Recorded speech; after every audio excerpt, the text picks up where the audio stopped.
Welcome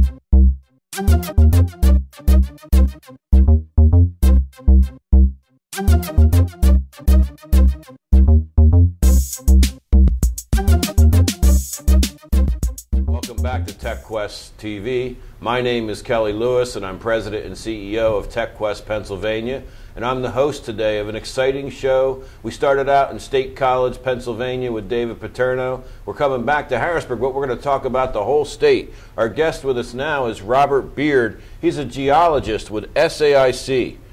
Robert, welcome to TechQuest TV. Thanks, Kelly. It's a real pleasure to be here. Now tell us about SAIC. It's a gigantic company. Yes, it is. Yes, well, SAIC stands for Science Applications International Corporation. We're a scientific engineering and technology applications company. We have over 43,000 employees. We're a Fortune 500 company. And our headquarters are in McLean, Virginia, and we have offices worldwide in all major U.S. cities. Historically, the bulk of our revenues have come from the federal government.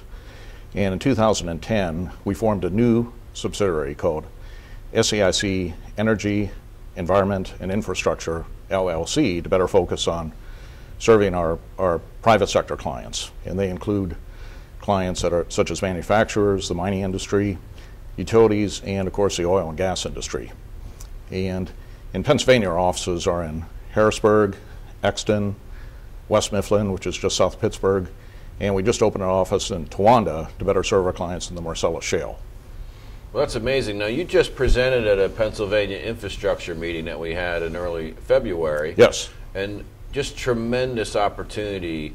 And I don't think all Pennsylvania appreciates what's happening and how fast it's happening. It's been like less than a 5-year period, and this thing's taking off. Tell us a little bit about SAIC in the Marcellus. Sure. Well, let's look at the Marcellus itself first. Marcellus Shale, it's a black, organic-rich shale. It was formed about 400 million years ago during the Middle Devonian period. And geologists you definitely are a geologist. Yeah, well, that's correct. Yeah, geologists have long known that the Marcellus has natural gas, but it was only recently with technology improvements in hydraulic fracturing and horizontal drilling that we've actually been able to develop the Marcellus as a natural gas source. And it was really back in the early 2000s when companies started actively exploring the Marcellus in Pennsylvania, and with the big spike in gas prices in 2008, things became very active at that point. And even with lower gas prices recently, there's still considerable activity in the Marcellus.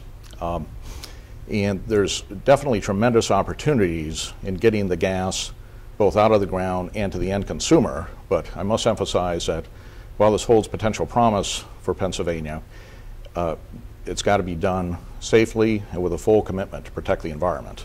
Sure. Now tell us some of the challenges, because you hear some of the big, it's a second largest oil reserve behind Saudi Arabia and different hyperbole around that. But tell us about the challenges that companies are facing right now. Well, there's many challenges, especially from an environmental and permitting standpoint, and we've been using technology to help solve a lot of those problems. Some examples of work that we've been doing. One of the big things that we're doing right now is that we've developed a very, very large baseline environmental sampling program. Companies, prior to drilling a natural gas well, actually have to evaluate the drinking water supplies around that well. And we've been going out and collecting baseline samples, basically around residential wells, springs, and we've been taking GIS data and integrating our land parcel data, well chemistry data, well ownership data, and using GIS tools to assemble this and develop a very, very large database to where we can actually go at any point in time, look at what's going on around a well pad and make sure that we haven't impacted those areas. So I see, one, the great applications of technology for all this data, and then you need to put it all together under the GIS types of maps so you can kind of see where things are. Yes, that's correct. And we've been doing that a lot with our water sourcing work too. I think one of the best things that the state has right now is what we call the POSDA data. That's the Pennsylvania Spatial Data Access. That's a clearinghouse for all the mapping data in the state. And all of our projects, we routinely access this data and use it for our topography, geology, watershed mapping, and we're able to assemble that data very quickly and know very precisely or accurately how much water we're actually taking out of sources, how much water is available, what conditions are under drought, and that's been another way that we've been using technology to know how much water we've got available and how we can further protect the environment. So there's a lot of science underneath this whole Marcellus Shale. I mean, oh, sometimes absolutely. you get the impression that it's the Wild West out there. No, and, no, there's not at all. Holes in the ground. Not at all. It's a very capital-intensive business, and companies want to make sure that when they are investing that kind of money in their natural gas wells, that they get it right. So, and the best way to get that right is to make sure that you're using effective use of technologies that we have available.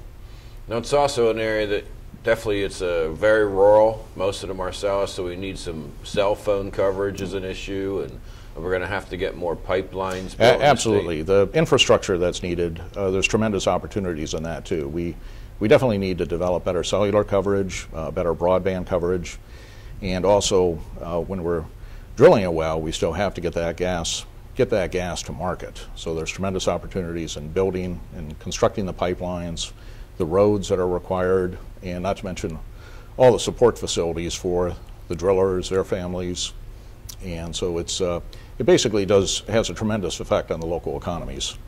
So there's some positives for sure, but we got to make sure that we're minimizing the negatives. Right. Yeah, and there certainly are issues that have to be dealt with. There is increased truck traffic.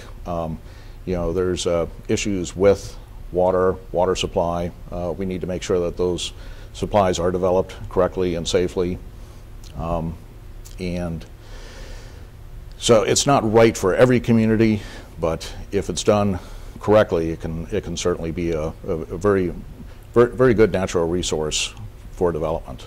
So I also think there'll be a lot of technology when they start to map out where these gas pipelines can go, because the technology, yes, especially based on all your work on land and land use, we can map these gas lines out more perfectly than in the past. Yes, and one of the interesting things lately, in the past we used to do a lot of 2D mapping. Now we're actually able to do a lot of three-dimensional mapping too, and some of the latest models that I've seen, we can actually show where a pipeline's going and actually use existing data that comes right off of satellite photos and actually show a three-dimensional model of how that's going to go over the hills, go around individual trees, houses, and it's actually quite amazing what we're able to show these days. And then in other applications, I think technology innovation is just going to explode, is the use of the gas. Like in converting buses over to gas and making those engines better. Because this is, even though gas has been around a long time, it hasn't been used extensively for mass transit or other opportunities. Yes, that is correct. Many fleets in major cities do run on compressed natural gas, and that's certainly a very good use for gas.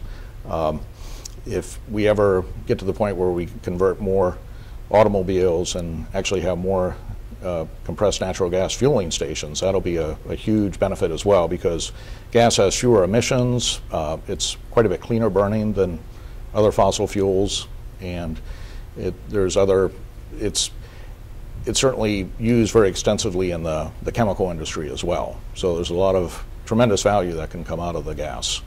Robert, our time goes quick here on Yes. TechQuest TV, but really we appreciate the presentations you've made and the information you've shared with the technology industry, and the rallying of the engineering firms to partner with the tech industry has been tremendous the past few months here at TechQuest, because I just see a great partnership between the engineering firms and the technology industry, because we know the challenges our industry works to get out the broadband and the infrastructure. Yes. And you guys can do your good work on top of those infrastructures. So thanks for being a guest. Thank you. And to our guests, if you have any information on SAIC or Robert's presentation, you can check out our website at techquestpa.com.